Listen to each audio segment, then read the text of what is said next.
Hello and welcome to another episode of the Big Money Stylist podcast. We're on 102, like officially in the hundreds. I cannot believe Your it. dog is in the studio eating your arm right now. I looked over and I was like, what in He's the Lord? 6 months tomorrow and he still suckles on my arm. I thought about bringing Isla and she suckles on not my arm. She doesn't, I don't nurse, so she doesn't suckle on Like, anything. what the hell is she suckling on? On a bottle. But I mean, you guys, those of you that have seen the podcast live, I mean, we were so committed to this podcast. Ani brings her dog while he nurses her arm, and I have actually brought baby Isla. Literally, you can like hear a baby in the background, or if you watch it, I'm like bouncing her, and I'm like, she's like drooling and crying. And anyways, she's actually here right now. My oldest daughter. This is a rant. This is, I mean, we can talk about our topic, but my oldest daughter. We'll talk about like life and choices, right? So I have a 12-year-old daughter who's in 7th grade, and she hasn't been going to school. I'm sure you noticed she's here today. Shit, yeah. Yeah, so I have my oldest daughter watching my 5-month-old because I was like, okay, if you're not going to go to school, then you need to help. So anyways, she hasn't been going to school like for probably like the last month. I just could not get her out of bed. Like, period, she hasn't gone? No. She Ever? like, no, she like in the last month, she's gone maybe like 1 or 2 days. What the fuck? So yeah, so my husband kept like punishing her and like yelling at her and like be like, get out of bed. And I was like, and after a while, and then I would like take away her phone, and then I would take away social time. And I got to this point where I was like, she doesn't care and this is not working. So why am I punishing her for something? Like there's something else going on. Mm-hmm. And I just kind of sat down and talked with her, and she's just like, I'm over the drama. Like she's a really like old soul. You know what I mean? Like even though she's like 12, she looks older. Oh, yes. And when you talk with her, she seems older. So even for me, I have to remind myself, like, she's 12, you know? 12. Yeah. So anyways, I just was like, there's something going on. I don't want to keep punishing her for, like, there's something going on. So I just talked to her, and I was like, what's up? She's like, I just am over the drama. She's like, I'll be friends with somebody one day, and then the next minute they're, like, talking crap, and then I get these. Welcome to middle school. Yeah, and I was like, and you know what? I always felt like, I actually remember thinking, like, middle school sucks. I'm going to homeschool all my kids during middle school. But then I was like, I didn't really offer it because I was like, well, maybe she likes school, whatever, you know. So anyways, now in junior high, they don't do homeschool. They do online school because I was like, gosh, am I really going to have to homeschool? Like, I can't do math past, like, a 6th grade level. Like, And I was like, oh, my God. And then I realized in junior high, they actually do online school. So anyways, I gave her the choice, and I was like, why don't we, as long as you're involved in, like, music and singing and, like, some kind of physical activity, I'll let you do online school. So that's why she's here today, because we actually enrolled her in online school. And how's that going? Well, it doesn't actually start till January 6th. Oh, fuck. And it's so funny because she only had like 1 week left till the Christmas break, and she's just like, I don't care. I'm like, you should go so you're up to speed on your homework and stuff. She's like, I don't care. But she's like one of those kids. It's like, I'm the exact opposite. So she's like really smart, can do none of her homework, and then gets like A's and B's on her tests. Like I've always tested awful. I always say like I sucked really bad in school. Like school was not for me. And she's just like smart, and I could tell she's just kind of like, she's over the drama. So I just gave her the choice, and she took it, and she's excited about it. So now she's like my little helper, because I'm like, you don't get to sit home and like be on YouTube all day. Like fuck you don't get to sit on Instagram for 12 hours a day. No, so I have her come with me, and she helps me and until like, you know, after when she starts actual online school. Anyways, but yeah. But I'm actually really glad you told that story though. I had no idea. Yeah. I knew she was struggling. Look, let me say I sympathize. I was bullied super bad in school. Like really, really bad. And I think that's why when people are so, like, I'm not a perfect person, I'm the first to admit that, but when I see other people, whether it's on social media or I get messages even to this day from an artist like, I don't know what to do, this person's being like such a bitch and they're treating me like shit and they're doing this and that, I don't stand for it. Like I will fight to the death if something to me seems unfair, someone's being cruel, because I was bullied, so I think I have like a really big soft spot for that. I just think it's weird even as adults when you hear like other people saying mean things or like the trolls or the computer. You're like, bitch, you're 40. Yeah, give me a break. It's just weird, and it's like we've had shows like this before. It's like you're kind of your own insecurities and whatnot, but I was like, at this time in my daughter's life, I don't want her to like feel like it's setting her back. So like, you know, like let the voices get to her and feel like, so I was like, no, I was like, you don't need to deal with that. Well, and you know what? We have members on the team that are homeschooled and they're brilliant. Yeah. Like brilliant at everything I just think every kid, every person is like a little bit different. So anyway. For sure.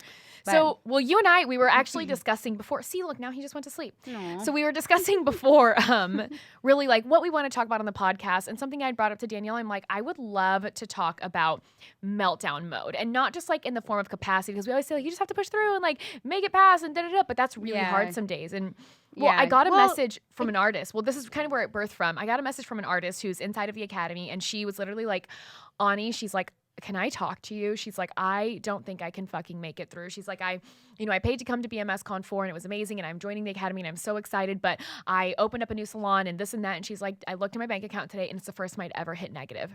She's like, and I didn't tell my husband. We have separate accounts. I don't know what to do. I feel like I'm not getting as many MBR clients as I should have by now, but I'm doing daily for and I'm doing the work. And she's like, I don't know what to do, but I feel like a failure and I feel like just calling it quits. She probably has pretty high anxiety too. Like, I think there's this point when our ship is sinking and we know it's sinking and we just feel like so out of control of what's going on in our life. I remember there was a period even in my life where I had anxiety when I had to go pay the bills online. I was like, I hope there's some fucking money in my account. And I would like want to be what do we say when the head's in the sand or whatever? The little ostrich. Yeah, like I would have the worst like pit in my stomach because there was this point where Garrett was like, you're in charge of the bills, but I wasn't like making a ton and he wasn't depositing money in the account. And I was like, I'm going to throw up. And I just had like the worst anxiety. And there were some months where I'd go to him and I felt like such like a nagging bitchy wife. And I was like, there's no money. There's not enough money in the account. And he'd be like, well, I'm trying. I'm doing my best. And he'd like unleash on me. And I was like, I mean, I can help. Like, it was an ugly time for me. And I didn't know. I just felt like it was compiling to the point where you're like, I don't have a choice. I have to swim. I can't sink any deeper. You know what I mean?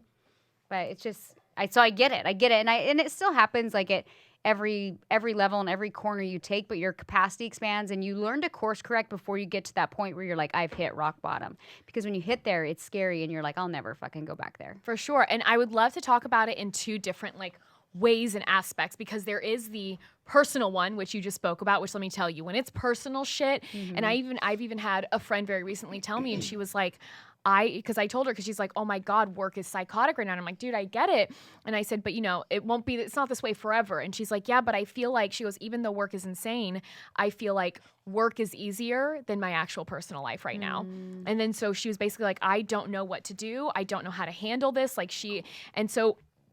So I feel like we should talk about really when you're hitting that almost breaking point in two ways. One, work, because Lord knows, like there's always a million deadlines that are yesterday. Like there's so much to do at all times. But then also when you're so busy at work or it's not going as you think it should, and then you feel like your personal life is also crumbling on top of it. Right. Like, what are things that you do to push through, to not just be like, I'll make it eventually? Like, I think they both kind of bleed into each other, though. So, like, I think you're like, oh, work seems less chaotic because you're kind of balancing it on this scale, but they both kind of bleed into one another. And perhaps what's happening in your home life needs more attention, but you don't want to look at it, so you're pulling all your time into work to just be like, you know what I mean? And so and I've said this before, I'm like, you really have to prioritize your time. Like when whatever ship is sinking, regardless if you can't pay the bills, if your relationship or whatever it is like drowning, sometimes you have to take a minute to pull from one area. Oh, absolutely. And that's one thing I was telling the friend of mine that was like, fuck my personal life right now. And I told her, I said, look, I go, to me, that also comes down to like very hard conversations. But also I feel you have to be very careful because, whether you're married or in a relationship, whatever it is, if you look at the person and you're like, well, I'm mad at you because you're doing this and you're doing that, whatever it is. Sorry, my dog's going psycho. But, when you start pointing fingers and doing the blame game, then the other person is automatically defensive and they're like, oh, yeah, well, you did it. Yeah. And I told her, I said, one thing to talk to your husband about is really just be honest and be like, this is how I'm feeling. Whether it's I'm not feeling supported, I feel like we're disconnected. Like, this is my experience. Like, I don't want it to be that way. What do we do? And I said, there just has to be such clear communication inside of it. It's so hard still. Like, yes. Yeah. I was going to say, I had years with Garrett where I felt like I was like, being open and I was like, here's how I'm feeling, and it always turned into this battle of like, well, here's how I'm feeling, and we're both, neither of us feeling validated in our feelings. And you know what really helped us, and maybe this will help you women out there or men that are just kind of feel like you're drowning, maybe specifically in a relationship, is I got to this point where I was like, either we're going to fucking figure this out because we're circling the same goddamn argument and we have been for like 5 years. So we need somebody else in the picture. And for the first time, like I was open to seeing a counselor because up until then I was like, no, if I see a counselor, it's going to dig up more emotions and it's going to get worse and it's going to stir the pot. Do you know what I mean? And I was like, ugh. But I finally was like, I'm so damn sick of having the same circles of arguments where neither of us are feeling validated and both of us are trying to defend our position of why it's happening. Yeah. And so we went to a counselor, and immediately what I realized in counseling is a counselor was a sounding board. So instead of like me and my husband Garrett like kind of bantering back and forth, it was like I would say, we're in the same room obviously, but I would say it and she was my sounding board and she would communicate it back to Garrett and through how she saw it. Do you know what I mean? Almost like a buffer. Yeah. And so he'd be like, okay, well, I can see that. So he wouldn't get as heated. He wouldn't emotionally get as heated because I'm like the exact opposite. And I bet a lot of women are like this, where when things get heated, we go into like robot mode and we're like, well, here's the facts. And guys just get so fucking pissed. They're like, bitch, like, no, like that, like then they makes them. We get more shut down. Like you're not getting in this. This is. I turn to pure logic. No, we turn not. It's not even logic. Ooh. We close the emotional. We're not open anymore. It's statue mode. We're like I call it the garage. I'm like, oh, the garage is fucking closed. You think you're getting in? This is locked with a bolt. Good luck, motherfucker. But then that doesn't really. No, it doesn't. It doesn't serve me. And so I even got to this place in my relationship where I'm like, what do I want, Danielle? Do I want to win an argument? Do I want to feel validated, or do I want to fix the problem? Or what are the steps that I need to do in order to fix the problem? And guess what I had to do? I had to cross the line in my relationship. I had to cross the line in business. And I had to do shit that I was fucking bitter about that I didn't want to do to get the outcome that I wanted. And that's hard. And I think that's something I love that you're pointing that out right now, because so often it is about like, well, I want to be right. Yeah. Well, I want to win. I want to win the argument. Okay, well, you might win the argument, but you might lose your marriage. You're going to lose the outcome that you want. You know what I mean? And it's you talking about garages. I love that analogy. And that's me. You know me. That is me. Even the other day. But I think it's a lot of women, to be honest. Yeah. Well, even the other day, I was on the phone with my boyfriend and we were not agreeing about something. And finally, I was like, whatever. It's fine. Doesn't matter. And he literally goes, why do you always do that? I was like, do what? And he's like, you do that. And you shut down. And I was like... And then we avoid conflict. We avoid those tough conversations. We avoid conflict. And I've said this before, too. I'm like, women, we think we're people pleasers. We're not people pleasers. We're conflict avoiders. And see, I feel like I don't avoid conflict as much. I feel like I'm not confrontational, but I feel like I'll have a hard fucking conversation. But it's like, there's some times where you're like, I'm tired. And you're like... That's what it is. For me, if you're like, I'm tired. I don't want to talk about it. Yeah, if I feel like it's fucking pointless, then I'm not fucking talking about it. Then it's pointless for me to bring this up, for us to argue for however long, and then it's fucking dumb. I think, too, there's also this point where I can see an argument going somewhere it doesn't need it. Like, it's like we hit that heated point. Yeah. And that's when I'll be like, whatever. And I'll walk away and Garrett will like literally follow me. And I'm like, you better cool down, buddy. I'm like, we can revisit this conversation tonight or tomorrow, but nothing good is going to happen if we continue down this path. So back the fuck off. You can tell Garrett and I have had some serious... Girl, I can only imagine what it's like being married to Garrett. Well, he's strong and I'm strong, and he's very like... explosive, and I'm very like introverted, and so it's like what we've had to really learn. I've had to learn to like use my voice, you know what I mean, and be like no, because I'm constantly like.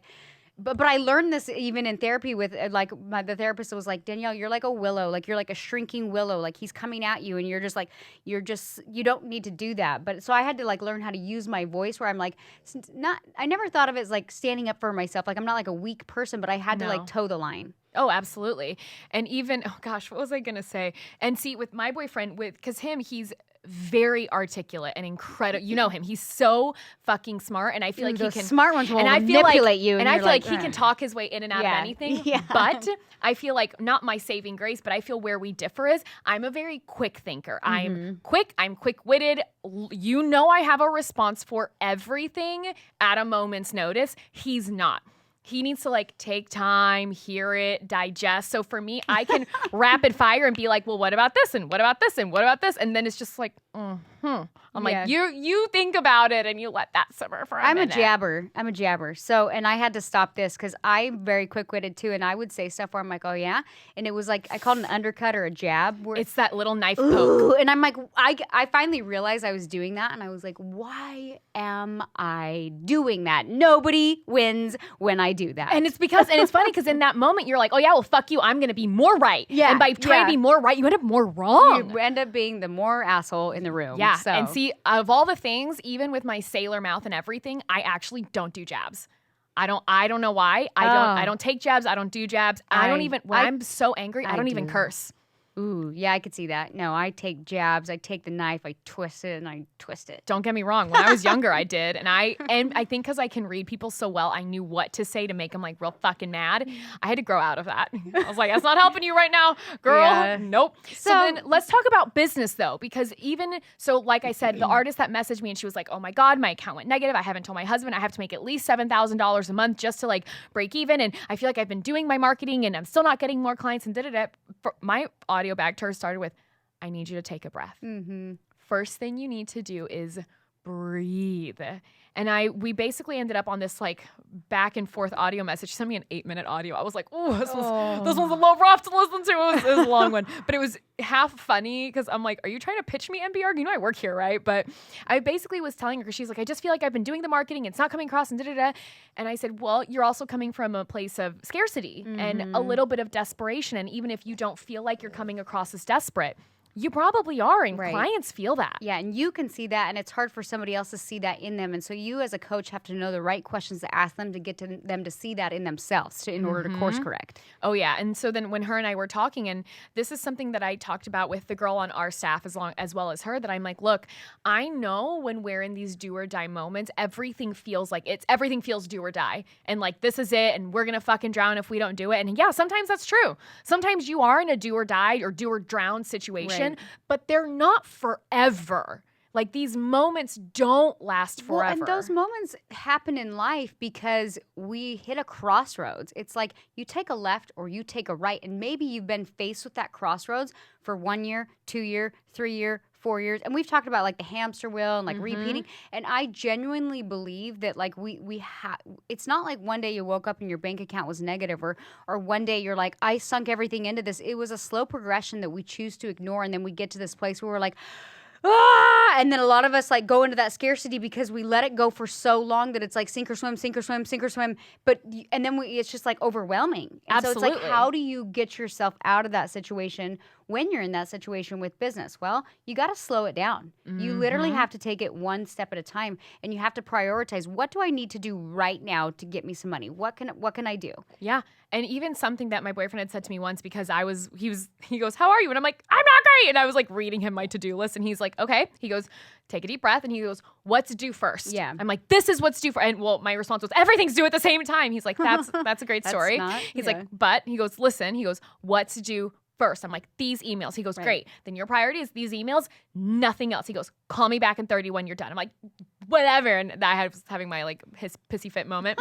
And so I hung up, did my emails, came back, and he's like, great, what's the next thing that's due? And I'm like, it's this. But it literally took someone else because my brain starts to spin. Yeah. And all of a sudden I'm like, holy shit, there's no way I can get it all done. So even having someone else be like, whoa, deep breath, take a step back, slow down, look at everything you have to do, what is due first, what's most important. That really helped me almost just like course correct to not feel the overwhelm of everything piling on, as opposed to one thing at a time. So for me, and I'll just share this quick story. I remember in business, and I talked about like that when I had the anxiety when I'd go to the bank account, and I was like, what? And I was like faced with this situation where I'm like, okay, well, what could I do right now to get marketing, to get money, to do that kind of thing? Because I'm sick of and tired of blaming my husband and having anxiety. And if there's an opportunity for me to help and figure out my own shit, that's really what propelled me to start pushing my brand and start a brand, really. Because I was like, I'm sick of feeling the anxiety. He can figure out his shit. I'm going to figure out my shit. And I knew that if I figured out how to way to provide for my family, then I can stop. At least it was like comfort. I think that women want comfort and they want stability. And yes, I wanted to not worry about him giving me that stability, and I wanted to give him space to figure himself out. So that's when I started kind of my brand and my marketing, and I thought, well, what can I do right now? Well, we had just moved from Utah to Arizona, and I was like, I don't have any clients. You know what I mean? I was like literally starting fresh. I had like nothing, and I was like, well, you know what? I had a whole book of business in Utah. I have family in Utah. I can stay there. I did the numbers like roughly in my head of what I could make if I went there and I worked for, I call it like the nurse's schedule. I did like 3 12-hour days, and I did that once a month, and I had a 7-month-old baby at the time she's now almost 9 years old, and I would be like, okay, Garrett, guess what? Like I was like, it's the weekend. I'm going down to Salt Lake. You're like, I'm sorry, you've got the kids. You're not. See ya. I was like, you're not paying the bills, and guess what? The weekends are mine. You know what I mean? And so I would fly down to Utah. I would work all day. I would make as much in 3 days as I could in like a month, and then I started stockpiling cash in a separate account because I was like, this is my safety net, my security blanket, and if I still came to Garrett and I was like, do we have money for the bills? Because he, as the father and as a husband, he always kind of took on that responsibility. And at that point in our relationship, it wasn't on me, but I was scared. I was like, well, I don't want you to see my money. You know what I mean? Yeah. And so when we didn't have money for the bills, I would move money in from my account and I wouldn't ask him, and I would just pay it and take care of it and that kind of thing. But I just looked at what could I do right now? And that's what I did. And I did that for actually like a year. And I used that marketing material to actually start building my book of business in Arizona, pushing my brand, launching my shadowing program, and so forth. And it took me probably a year where I didn't feel like I was sinking anymore. And I felt like that anxiety, it wasn't like I was like uber successful and I was like, I did it, but I wasn't sinking anymore. And there was light at the end of the tunnel. And I'm such a visual person, and this is so funny that, do you ever have dreams? Yeah. I told you about my dream the other day. Well, I can always tell when I'm like stressed out about something. I dream like weird things. And I had this repeating dream where I'm like literally in this ship, and my family's like all in these little raincoats, and it's pouring rain, and I can like see the light at the end of the river, and I'm paddling so hard to get to the end, and I'm almost out of the tunnel, and then this thing, like this water pushes me back. It was like a crazy year. But anyways, after a year, I finally like got over that anxiety, and I was able to like stockpile cash and build momentum, and that lit a fire under Garrett's ass, because I think I had told him what I was making, and he's like, hairdressers don't make that, and I was like, fuck you. And then he started doing his thing, and then we started to work on our relationship, and anyways.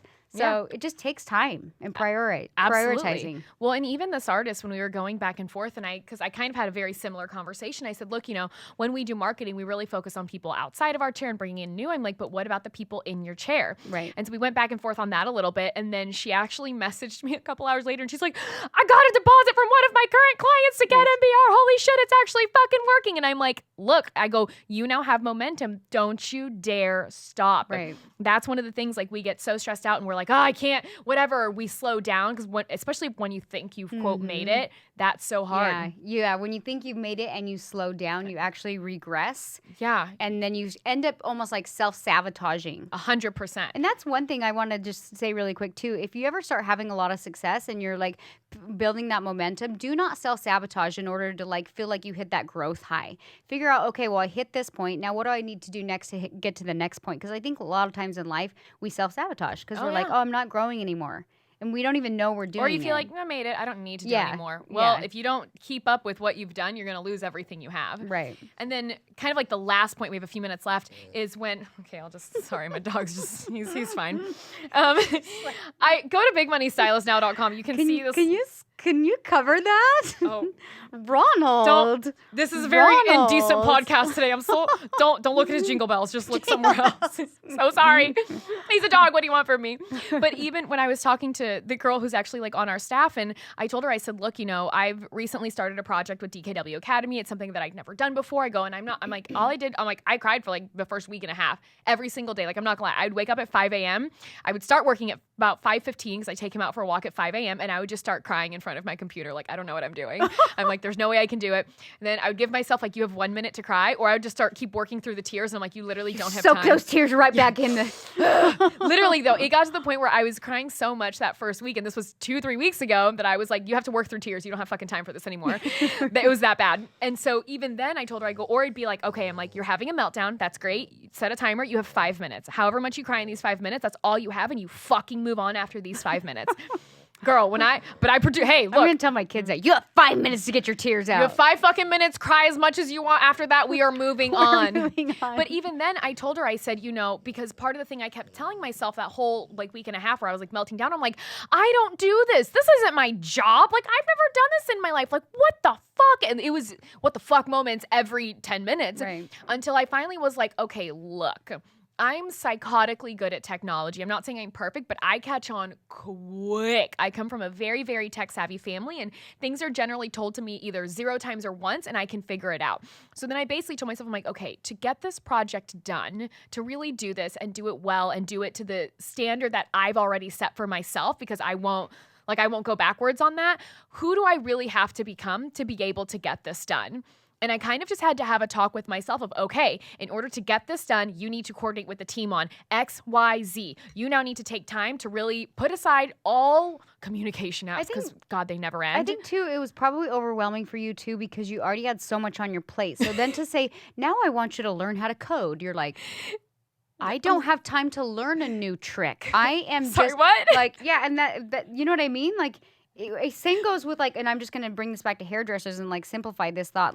So learning a new hair extension technique. We get to this point where we take the one class and then we're so overwhelmed with our book of business and our clients that we currently have that we're like, I don't have time to learn how to get good at this new thing. But then you can't become that new person. Absolutely. Because you didn't prioritize and you didn't say you have to open up space in your day in order to become a bigger and better person. Yeah. Does that make sense? Absolutely. And I remember, and when I was talking to our friend this morning, I was like, I remember there was a time where I was like, I can't be a booth renter. That's not for me. Until I became one. Then I'm like, fuck yeah, I'm a booth renter. And then there was a time where I'm like, I can't have my own suite. That's not for me. And then I got one. I'm like, of course I can do this. I'm like, there was a time where I was like, I'm going to be a trainer here. And there were days where I'm like, that's never going to happen. There's no way I can do it. And now that I'm here, I'm like, duh, of course I can do it. I'm like, really, by the time you start figuring it out, you really start realizing I can do it. But I go, you almost have to, I feel, see yourself as that person already and then say, okay, well, if that's what she looks like, that's what she can accomplish, that's what she can do, well, great. What do I have to do to now become her and be able to be the person who has accomplished these things? You have to be, and you have to be willing, you have to be almost obsessed. And have you met me? Well, one of the things for me that's been I would say a challenge for me is I'm pretty introverted. I was never a great speaker or communicator, but I'm very passionate. I'm very intuitive. And it always bothered me that I couldn't communicate. It always bothered me that I was kind of on this shy side because I never saw myself as shy and passive. I thought of myself as very confident and comfortable in my own skin. And so it always bothered me that I wasn't able to communicate or get on stage and speak. And that's one of the things that I always found attractive about Garrett. And so one of my goals over the last probably 10 years has been I want to be a better educator, communicator, speaker, and that kind of thing. And so I constantly am forcing myself. I mean, even down to doing a podcast, you know what I mean? Now I feel like I can get on a podcast. I can have other people come on. I can lead it and everything seems pretty it flows pretty well, and I can do videos on social media, and I can get up and speak in front of large groups now. And I mean, I'm not perfect, but you have to get reps of anything you're uncomfortable doing, and you become this new human being. Absolutely. And to take it back to the beginning of the podcast, I remember doing those first ones with you. Not that it was hard.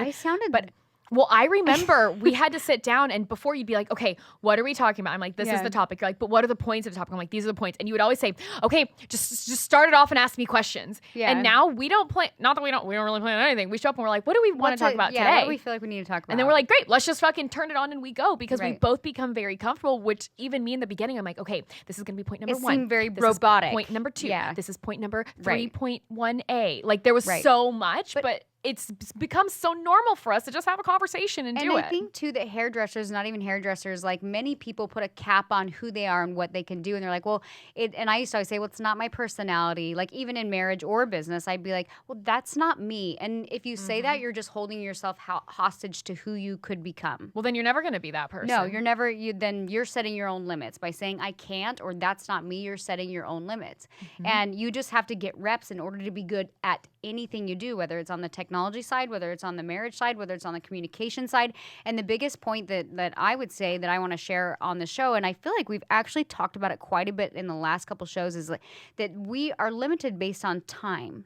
And really, time is irrelevant. It's based on what you prioritize and where you can get the best outcome, whether in your work life or in your relationship. And sometimes you have to have those hard conversations, those hard looks, and then you have to breathe and say, where do I start today? So, guys, this is the end of our podcast. Such a bummer every time. I know. I'm like, let's go for another. Remember when they were an hour long?